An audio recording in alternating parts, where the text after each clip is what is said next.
Here are all the available options for replacing a missing tooth. The optimal choice is a dental implant, as it restores a missing tooth to its original state prior to the loss. The next alternative is a dental bridge, which necessitates the removal of some enamel from adjacent teeth to serve as anchors for the bridge. In cases where a bone graft is required to facilitate proper implant placement, the procedure involves the removal of the tooth, followed by the placement of a bone graft with a protective membrane covering it. A dental stay plate will be fabricated as a temporary solution for the patient to wear during the healing period. Once the healing process is successfully completed, an implant can be inserted into the treated area. In this scenario where a bone graft was not performed, you can observe gum recession.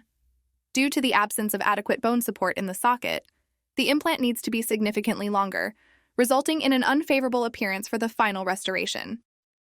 Here's a complex situation involving the use of orthodontics to extrude a tooth. The dentist chose to perform this extrusion to ensure that the bone also moves along with the tooth, ultimately achieving a more favorable and aesthetically pleasing result for the final restoration.